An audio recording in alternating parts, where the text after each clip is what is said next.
दोस्तों, जरा सोचिए, अगर आपकी जेब में हर महीने आपकी सैलरी के अलावा एक और आय का जरिया हो तो आपकी जिंदगी कितनी आसान हो सकती है। सोचिए, बिना नौकरी छोड़े, बिना बड़े रिस्क लिए आप अपना छोटा सा बिजनेस शुरू करें और उससे पैसे कमाएं। क्या यह सपना है? नहीं, ये हकीकत बन सकता है। स्वागत है आपका listen with Ayush insights channel पर, जहां हम आपके लिए लेकर आते हैं बेहतरीन किताबों की ऑडियो बुक स्टाइल समरीज। यहां हम सिर्फ किताब नहीं सुनाते, बल्कि आपको एक ऐसी यात्रा पर ले चलते हैं जहां से आप अपनी जिंदगी बदलने वाले नए विचार लेकर जाते हैं। आज हम जिस किताब की बात करने जा रहे हैं उसका नाम है side hustle, from idea to income in 27 days, जिसे लिखा है क्रिस गिल्बो ने। ये किताब उन लाखों लोगों के लिए है जो अपने दिन की नौकरी तो करते हैं, लेकिन दिल से चाहते हैं कि उनकी अपनी भी कोई कमाई का साधन हो, ऐसा साधन जो उन्हें आजादी दे, सुरक्षा दे और साथ ही अपने सपनों को पूरा करने का रास्ता भी दिखाए। क्रिस कहते हैं कि किसी भी इंसान को अमीर बनने के लिए अपनी नौकरी छोड़ने की जरूरत नहीं है। आप अपनी रोजमर्रा की नौकरी करते हुए भी सिर्फ 27 दिनों में अपना छोटा बिजनेस शुरू कर सकते हैं। ये किताब एक स्टेप बाय स्टेप गाइड है जो आपको आइडिया सोचने से लेकर उसे लॉन्च करने और पैसा कमाने तक की पूरी यात्रा सिखाती है। तो आइए इस यात्रा की शुरुआत करते हैं और जानते हैं आखिर साइड हसल का असली मतलब क्या है और कैसे ये आपकी जिंदगी की दिशा बदल सकता है। Chapter 1, the way of the hustle, यानी हसल का रास्ता। कभी आपने सोचा है कि दुनिया के ज्यादातर लोग क्यों हमेशा पैसों की चिंता में रहते हैं? नौकरी है, हर महीने सैलरी आती है, लेकिन फिर भी जिंदगी में वो आजादी नहीं होती जो हम चाहते हैं। लेखक इस पहले चैप्टर में कहते हैं कि यही वजह है कि हर किसी को अपनी नौकरी के साथ साथ एक साइड हसल जरूर होना चाहिए। अब साइड हसल असल में है क्या? ये कोई बड़ा बिजनेस प्लान नहीं है जिसके लिए लाखों रुपए चाहिए या किसी बड़ी टीम की जरूरत हो। ये बस एक छोटा सा जरिया है जिससे आप अतिरिक्त कमाई कर सकें। आप इसे अपनी स्पेयर टाइम में शुरू कर सकते हैं और धीरे धीरे इसे बड़ा बना सकते हैं। सबसे बड़ी बात, इसके लिए आपको अपनी नौकरी छोड़ने की जरूरत नहीं है। क्रिस बताते हैं कि नौकरी एक तरह से सिक्योरिटी देती है, लेकिन वही नौकरी अगर कभी चली जाए तो इंसान बहुत बड़ी मुश्किल में पड़ सकता है। लेकिन अगर आपके पास एक साइड हसल है तो आप सिर्फ अपनी सैलरी पर निर्भर नहीं रहते, आप अपनी जिंदगी की कमान अपने हाथ में लेते हैं। इस चैप्टर में लेखक एक बहुत दिलचस्प एग्जाम्पल देते हैं। मान लीजिए कोई इंसान हर महीने थोड़े थोड़े पैसे बचा रहा है, लेकिन अचानक उसे कोई इमरजेंसी आ जाए, जैसे मेडिकल खर्च या नौकरी का जाना। ऐसे समय में उसकी सेविंग्स जल्दी खत्म हो जाती है। लेकिन अगर उसी के पास एक साइड हसल होता तो ये छोटा सा इनकम सोर्स उसकी नाव को डूबने से बचा सकता है। क्रिस इस चैप्टर में ये भी समझाते हैं कि साइड हसल सिर्फ पैसों के लिए नहीं है, ये फ्रीडम और कंट्रोल की बात है। जब आप अपने खुद के बनाए हुए काम से पैसा कमाते हैं तो आपको अपने अंदर एक अलग कॉन्फिडेंस महसूस होता है। आप जानते हैं कि आप सिर्फ किसी कंपनी के एम्प्लॉय नहीं हैं, बल्कि आप खुद भी अपने लिए वैल्यू बना सकते हैं। सोचिए, आप किसी दोस्त को बताते हैं कि हाँ, मेरी नौकरी तो है ही, लेकिन उसके साथ साथ मैं अपना छोटा सा बिजनेस भी करता हूं जिससे हर महीने एक्स्ट्रा इनकम आ जाती है। कैसा लगेगा ये सुनकर? यही है साइड हसल का असली मजा। क्रिस ये भी कहते हैं कि पुराने जमाने में लोग सिर्फ एक ही रास्ता चुनते थे, या तो नौकरी करो या बिजनेस करो, लेकिन आज के दौर में ये दोनों साथ साथ चल सकते हैं। दिन की नौकरी आपकी स्थिरता देती है और साइड हसल आपके सपनों को पंख देता है। अब एक सवाल खुद से पूछिए, अगर आप कल अपनी नौकरी खो दें तो आपके पास कौन सा दूसरा इनकम सोर्स है? अगर जवाब कुछ भी नहीं है तो यही वक्त है कि आप हसल का रास्ता अपनाएं। यह पहला चैप्टर हमें सिखाता है कि साइड हसल कोई लग्जरी नहीं, बल्कि आज की दुनिया में यह जरूरी है। ये आपकी सेफ्टी नेट भी है और आपके सपनों की सीढ़ी भी। और अब सवाल ये उठता है, अगर साइड हसल इतना जरूरी है तो शुरुआत कहां से करें? कौन से आइडियाज चुनें और कैसे पता लगाएं कि कौन सा आइडिया आपके लिए सही रहेगा? यही हम सीखेंगे अगले हिस्से में। Chapter 2, week 1, build an arsenal of ideas, यानी आइडियाज का खजाना तैयार करना। दोस्तों, अब जब हमने समझ लिया कि साइड हसल क्यों जरूरी है, तो अगला कदम है सही आइडिया ढूंढना। क्रिस इस हफ्ते की शुरुआत एक बहुत ही जरूरी बात से करते हैं। वे कहते हैं, हर कोई सोचता है कि उनके पास कोई खास आइडिया नहीं है, लेकिन सच ये है कि हर इंसान के पास कम से कम 1 दर्जन आइडियाज होते हैं। फर्क सिर्फ इतना है कि हमें उन पर ध्यान देना नहीं आता। सोचिए, रोजमर्रा की जिंदगी में ही कितनी बार आपके दिमाग में छोटे छोटे बिजनेस के ख्याल आते हैं। कभी आप सोचते हैं कि काश कोई ऐसा ऐप होता जो ये काम आसान कर देता। कभी लगता कि अगर कोई ये प्रोडक्ट बेचता तो कितना अच्छा होता। यही सारे ख्याल दरअसल आइडियाज हैं, जिन्हें सही ढंग से पकड़ने की जरूरत है। क्रिस कहते हैं कि इस पहले हफ्ते का काम है अपने दिमाग में जितने भी ख्याल आते हैं उन्हें इकट्ठा करना। इस समय ये मत सोचिए कि कौन सा आइडिया अच्छा है और कौन सा बेकार। अभी सिर्फ लिस्ट बनाइए। मान लीजिए आप कपड़े अच्छे डिजाइन करते हैं तो लिखिए। आपको बच्चों को पढ़ाना अच्छा लगता है तो उसे भी लिखिए। अगर आप फोटोग्राफी करते हैं, बेकिंग करते हैं या सोशल मीडिया अच्छे से चलाते हैं, ये सब आइडियाज हैं।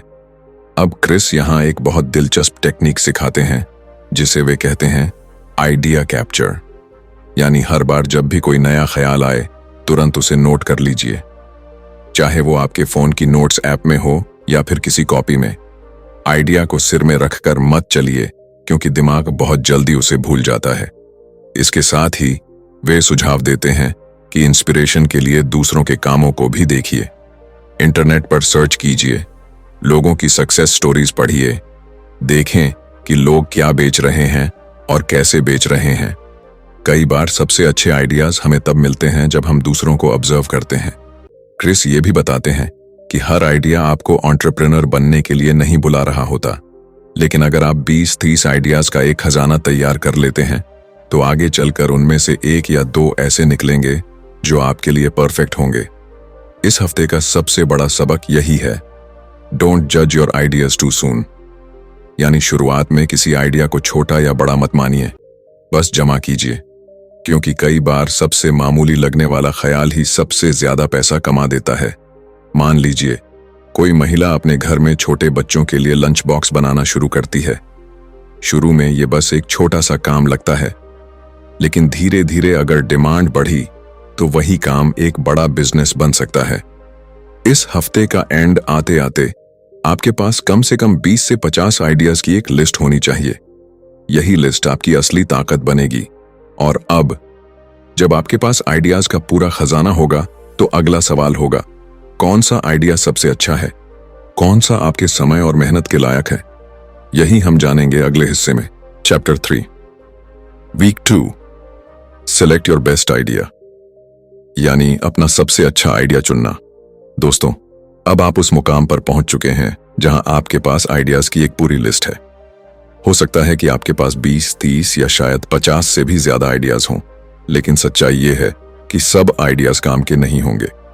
कुछ ऐसे होंगे जिन्हें छोड़ना पड़ेगा और कुछ ऐसे जिनमें आपकी किस्मत बदलने की ताकत होगी। यही इस हफ्ते का असली काम है, अपने सबसे अच्छे आइडिया को चुनना। क्रिस यहां एक बहुत ही आसान और दिलचस्प तरीका बताते हैं। वे कहते हैं, सबसे पहले हर आइडिया को 2 पहलुओं से देखिए, प्रॉफिट पोटेंशियल और ease of implementation. Profit potential मतलब इस आइडिया से आप पैसा कमा सकते हैं या नहीं, क्या लोग इसके लिए पैसे देने को तैयार होंगे, क्या मार्केट में इसकी जरूरत है। ईज ऑफ इम्प्लीमेंटेशन का मतलब, क्या आप इसे आसानी से शुरू कर सकते हैं, क्या इसमें बहुत बड़ा निवेश लगेगा, क्या आपके पास वो स्किल्स हैं जिनसे इसे तुरंत शुरू किया जा सके। अब आपको हर आइडिया को इन दोनों पैमानों पर परखना है।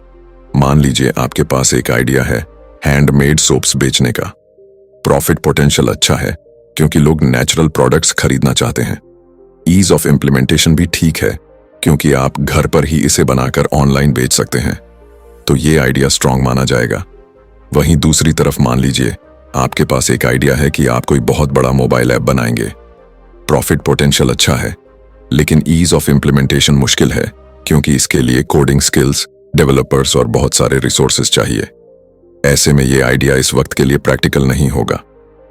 क्रिस कहते हैं कि इस प्रोसेस में आपको परफेक्शन नहीं ढूंढना है।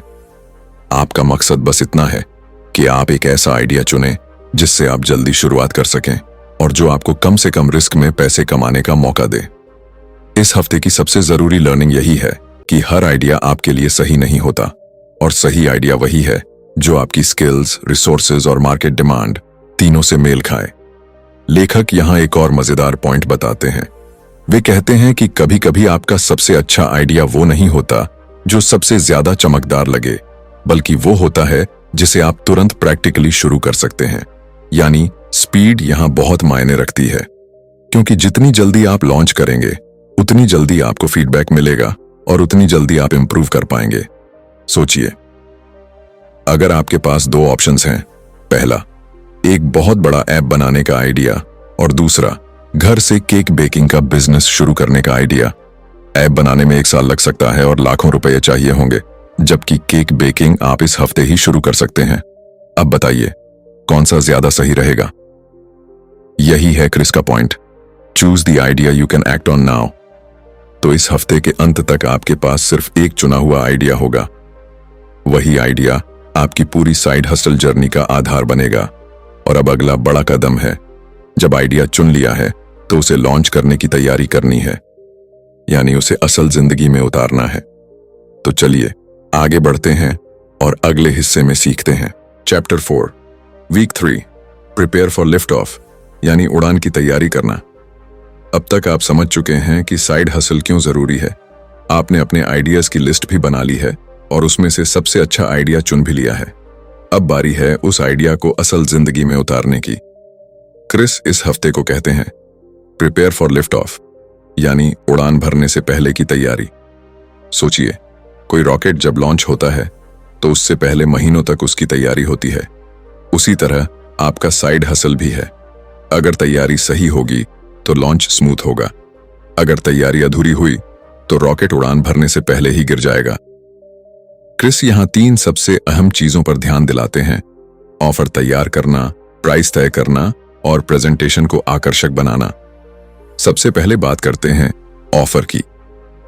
आपका साइड हसल किस समस्या को हल कर रहा है? लोग आपके पास क्यों आएंगे?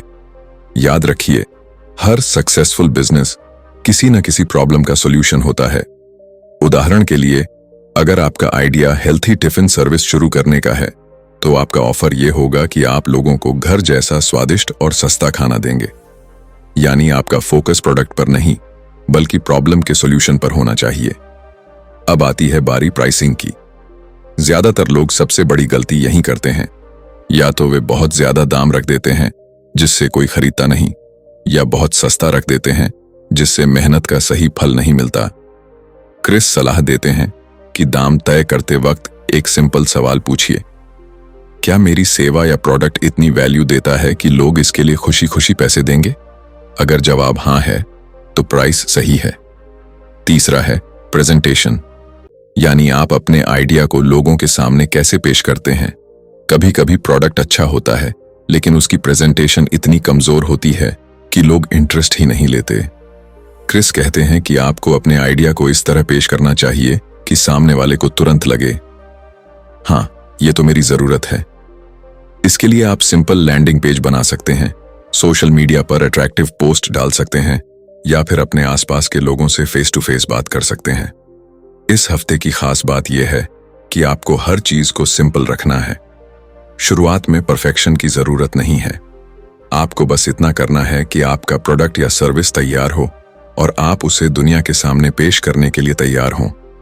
क्रिस यहां एक छोटी लेकिन ताकतवर बात कहते हैं, done is better than perfect, यानी काम पूरा होना ज्यादा जरूरी है, परफेक्ट होना बाद में आएगा। अगर आप लॉन्च से पहले ही हर चीज परफेक्ट बनाने में लग गए तो कभी लॉन्च होगा ही नहीं। इस हफ्ते के अंत तक आपके पास एक साफ सुथरा ऑफर होना चाहिए, दाम तय होना चाहिए और एक सिंपल तरीका होना चाहिए जिससे लोग आपके ऑफर को देख और समझ सकें। यही आपकी उड़ान की तैयारी होगी। और अब बारी है असली पल की, लॉन्च का। वो लम्हा जब आप अपने आइडिया को दुनिया के सामने रखेंगे और देखेंगे कि लोग उस पर कैसी प्रतिक्रिया देते हैं। Chapter 5, week 4, launch your idea to the right people, यानी सही लोगों तक अपना आइडिया पहुंचाना। दोस्तों, अब तक आपने तैयारी पूरी कर ली है। आपके पास आइडिया है, ऑफर है, प्राइस तय है और प्रेजेंटेशन भी तैयार है। अब आता है सबसे एक्साइटिंग और सबसे डरावना पल, लॉन्च का। यही वो हफ्ता है जब आपका साइड हसल असली दुनिया में कदम रखेगा। क्रिस इस हिस्से की शुरुआत एक बहुत जरूरी सवाल से करते हैं। आपका ग्राहक कौन है? लॉन्च तभी सफल होगा जब आप अपना आइडिया सही लोगों तक पहुंचाएं। अगर आप किसी ऐसे व्यक्ति को ऑफर दिखाएं जिसे उसकी जरूरत ही नहीं है, तो वह कभी नहीं खरीदेगा। लेकिन अगर आप उन लोगों तक पहुंचे जो पहले से उस सॉल्यूशन की तलाश में हैं, तो आपके सक्सेस के चांसेस कई गुना बढ़ जाते हैं। तो सबसे पहला कदम है अपने टारगेट ऑडियंस को पहचानना। सोचिए, अगर आप बच्चों के लिए हेल्थी लंच बॉक्स बना रहे हैं, तो आपका ग्राहक कौन होगा? छोटे बच्चों के पेरेंट्स। अगर आप फिटनेस ट्रेनिंग दे रहे हैं, तो आपका ग्राहक कौन होगा? वो लोग जो जिम जाना चाहते हैं लेकिन प्रॉपर गाइडेंस नहीं पा रहे। क्रिस कहते हैं कि जब आपको पता होगा कि आपके सही लोग कौन हैं, तभी आप लॉन्च को सही दिशा में ले जा पाएंगे। अब लॉन्च करने के कई तरीके हैं। आप एक सिंपल तरीका चुन सकते हैं, जैसे अपने दोस्तों और परिवार को बताना, व्हाट्सएप ग्रुप्स में शेयर करना या सोशल मीडिया पर पोस्ट करना। और हाँ, कभी भी यह मत सोचिए कि शुरुआत में हजारों लोगों तक पहुंचना जरूरी है। अगर आप सिर्फ 5 या 10 सही लोगों तक भी पहुंच गए, तो वही आपका पहला कस्टमर बेस बन सकता है। क्रिस यहां एक बहुत प्रैक्टिकल सलाह देते हैं। Start with low hanging fruit, यानी सबसे पहले उन्हीं लोगों से शुरुआत कीजिए जिन्हें आप जानते हैं और जिन तक पहुंचना आसान है। जब वो लोग आपके प्रोडक्ट या सर्विस को पसंद करेंगे, तो वर्ड ऑफ माउथ से आपकी रीच अपने आप बढ़ जाएगी। अब आते हैं लॉन्च के दौरान सबसे बड़ा डर, रिजेक्शन। क्रिस कहते हैं कि रिजेक्शन होना नॉर्मल है। हर कोई आपके प्रोडक्ट को पसंद नहीं करेगा और ये बिल्कुल ठीक है। लेकिन हर बार जब कोई ना कहेगा, तो आप सीखेंगे कि क्या सुधार करना है, और जब कोई हाँ कहेगा, तो आपको वो कॉन्फिडेंस मिलेगा जिसकी आपको जरूरत है। लॉन्च का एक और जरूरी हिस्सा है फीडबैक लेना। जब आपके पहले कस्टमर्स आपके प्रोडक्ट या सर्विस का इस्तेमाल करें, तो उनसे ईमानदारी से पूछिए कि उन्हें क्या अच्छा लगा और कहां सुधार चाहिए। यही फीडबैक आपके बिजनेस को मजबूत बनाएगा। और सबसे बड़ी बात, लॉन्च को कॉम्प्लिकेटेड मत बनाइए। याद रखिए, आपने इस किताब के साथ जो जर्नी शुरू की थी, उसका मकसद था सिर्फ 27 दिनों में साइड हसल शुरू करना। इसीलिए परफेक्शन की चिंता मत कीजिए। आपका काम है एक्शन लेना, और लॉन्च करना ही उस एक्शन का सबसे बड़ा कदम है। क्रिस कहते हैं कि जब आप अपना आइडिया दुनिया के सामने रखते हैं, तो वो सिर्फ बिजनेस की शुरुआत नहीं होती, बल्कि आपके कॉन्फिडेंस की भी नई शुरुआत होती है। तो इस हफ्ते तक आपका गोल है कि आप कम से कम अपने पहले कुछ कस्टमर्स तक पहुंचे और उन्हें सर्व करना शुरू करें। और अब जब लॉन्च हो चुका है, तो अगला कदम है सुधार करना, यानी जो काम किया उसे और बेहतर बनाना, और जो काम नहीं किया उससे सीखना। Chapter 6, week 5, regroup and refine, यानी फिर से संभालना और सुधार करना। दोस्तों, अब आप उस मुकाम पर पहुंच चुके हैं जहां आपका साइड हसल लॉन्च हो चुका है। आपने अपने पहले ग्राहकों तक पहुंचना शुरू कर दिया है। कुछ ने आपको हाँ कहा है, कुछ ने ना कहा है, और शायद कई ने फीडबैक भी दिया है। यही असली वक्त है रीग्रुप करने का, यानी रुक कर देखना कि आपने अब तक क्या किया, और रिफाइन करने का, यानी इसे और बेहतर बनाना। क्रिस कहते हैं, किसी भी नए काम में लॉन्च ही आखिरी मंजिल नहीं होता। लॉन्च तो बस शुरुआत है। असली ग्रोथ तब आती है जब आप लगातार सीखते हैं और सुधार करते हैं। यही फर्क डालता है एक साधारण कोशिश और एक सफल साइड हसल में। सबसे पहले बात करते हैं रीग्रुप की। इसका मतलब है एक कदम पीछे हटकर अपनी पूरी जर्नी को देखना। अपने आप से कुछ सवाल पूछिए। क्या लोग मेरे प्रोडक्ट या सर्विस को खरीद रहे हैं? अगर नहीं, तो क्यों नहीं? क्या दाम ज्यादा है? क्या प्रेजेंटेशन क्लियर नहीं है? अगर हां, तो किस बात की वजह से उन्होंने खरीदा? ये सवाल आपके लिए डायरेक्शन तय करेंगे। कई बार हम सोचते हैं कि लोग एक रीजन से खरीद रहे हैं, लेकिन असल में उनकी जरूरत कुछ और होती है। ये समझना ही रीग्रुप करना है। अब आती है बारी रिफाइन की। जब आपको फीडबैक मिल जाए, तो उसका इस्तेमाल कीजिए। मान लीजिए आप केक्स बेच रहे हैं और आपके कस्टमर्स कहते हैं कि टेस्ट तो अच्छा है, लेकिन पैकेजिंग थोड़ी कमजोर है, तो अगली बार पैकेजिंग में सुधार कीजिए। या मान लीजिए आप किसी सर्विस के लिए ज्यादा प्राइस ले रहे थे और लोग उसे अफोर्ड नहीं कर पा रहे थे, तो आप छोटी वर्जन वाली सर्विस भी बना सकते हैं ताकि ज्यादा लोग खरीद सकें। क्रिस इस चैप्टर में एक और जरूरी बात बताते हैं। साइड हसल को बढ़ाना तभी संभव है जब आप उसकी स्ट्रेंथ पर ध्यान दें और वीकनेस को सुधारें। इसका मतलब ये नहीं कि आप हर कस्टमर की हर बात मान लें, बल्कि ये कि आप पैटर्न समझें। अगर 10 में से 8 लोग एक ही बात कह रहे हैं तो वो सच है और आपको उस पर काम करना चाहिए।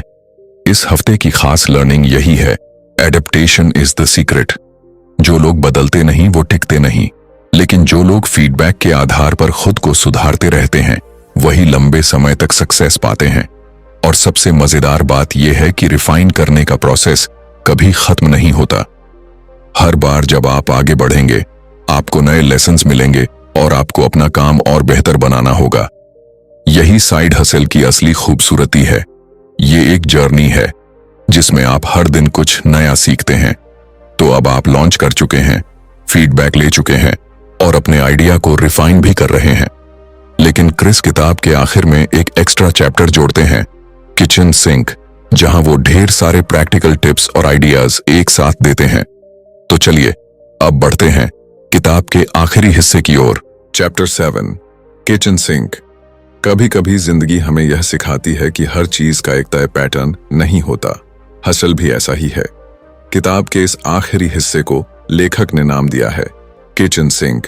यह नाम बड़ा ही दिलचस्प है क्योंकि इसका मतलब है कि अब तक जो कुछ भी आपने सीखा है उन सबको एक साथ लेकर चलना। ठीक वैसे ही जैसे रसोई का सिंक हर बर्तन को समेट लेता है, लेखक हमें यह बताना चाहते हैं कि साइड हसल केवल एक आइडिया तक सीमित नहीं है। यह एक पूरा माइंडसेट है, एक पूरी सोच है। आपने पिछले हफ्तों में देखा कैसे आइडिया चुनना है, कैसे लॉन्च करना है और कैसे रिफाइन करना है। लेकिन अब सवाल है, इसके बाद क्या? किचन सिंक का असली मतलब है कि अब आप एक्सपेरिमेंटेशन के लिए पूरी तरह तैयार हैं। आपको डरने की जरूरत नहीं, क्योंकि आपने इस किताब के जरिए अपनी सोच और प्लानिंग को मजबूत बना लिया है। अब आप छोटे छोटे प्रयोग कर सकते हैं। जैसे अगर आपका हसल किसी प्रोडक्ट को बेचने का है तो अलग अलग तरीकों से उसे लोगों तक पहुंचाइए। अगर आपका हसल कोई सर्विस है तो अलग अलग ऑडियंस ग्रुप्स पर उसे आजमाइए। लेखक कहते हैं कि हसल की सबसे बड़ी ताकत उसकी फ्लेक्सिबिलिटी है। जरूरी नहीं कि पहली बार में सब कुछ परफेक्ट हो। साइड हसल असल में ट्रायल एंड एरर की जर्नी है। जितना ज्यादा आप एक्सपेरिमेंट करेंगे उतना ज्यादा सीखेंगे और हर गलती, हर कोशिश आपको एक नए रास्ते पर ले जाएगी। यहां एक एग्जाम्पल सोचिए। मान लीजिए किसी ने पार्ट टाइम में होममेड कैंडल्स बेचना शुरू किया। शुरुआत में उसने इंस्टाग्राम पर बेचा, फिर उसने लोकल मार्केट में स्टॉल लगाया। वहां से उसे फीडबैक मिला कि लोग पर्सनलाइज्ड कैंडल्स ज्यादा पसंद करते हैं। अब वह अपना प्रोडक्ट रिफाइन कर लेता है। यह पूरी प्रोसेस ही किचन सिंक है। हर जगह हाथ डालना और फिर यह देखना कि आपके लिए सबसे बेहतर क्या काम कर रहा है। लेखक हमें यह भी याद दिलाते हैं कि हसल में कोई लिमिट नहीं होती। आप जितने चाहें उतने हसल कर सकते हैं। एक खत्म हो जाए तो दूसरा शुरू हो सकता है।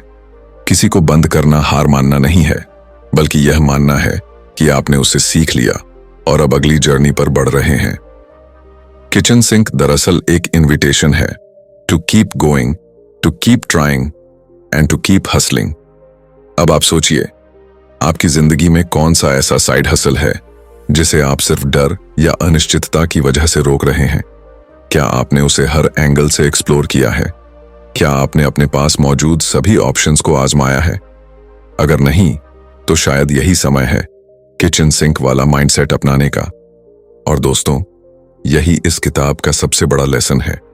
हसल सिर्फ पैसे कमाने का जरिया नहीं है, ये आपके सपनों को हकीकत बनाने का रास्ता है।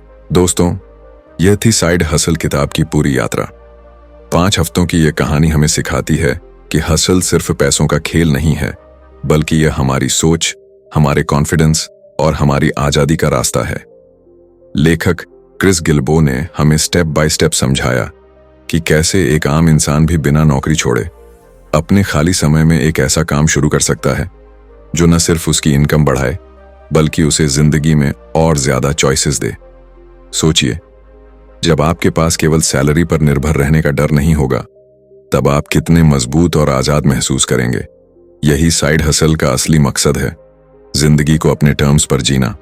अगर आप सच में अपने सपनों को हकीकत बनाना चाहते हैं, तो अब सिर्फ सोचना नहीं, बल्कि शुरू करना जरूरी है। याद रखिए, परफेक्ट समय कभी नहीं आता। सही वक्त वही है जब आप पहला कदम उठाते हैं। तो आज का सवाल आपके लिए यही है, कौन सा साइड हसल आप अगले हफ्ते से शुरू करेंगे? कमेंट में बताइए। उस आइडिया को दिल में मत दबाइए, उसे बाहर निकालिए और उस पर काम करना शुरू कर दीजिए। और हाँ, अगर आपको यह वीडियो पसंद आया हो तो वीडियो को लाइक और चैनल को जरूर सब्सक्राइब कीजिए। बेहतर सपोर्ट के लिए मेंबरशिप ज्वाइन करिए। चैनल पर प्लेलिस्ट मिलेगी जहां आप एक से एक इंस्पायरिंग बुक्स सुन सकते हैं। तो दोस्तों, हसल करते रहिए, सीखते रहिए और अपने सपनों को साकार करते रहिए। मिलते हैं अगली किताब की जर्नी में एक नए इंसाइट और एक नई कहानी के साथ। Thank you.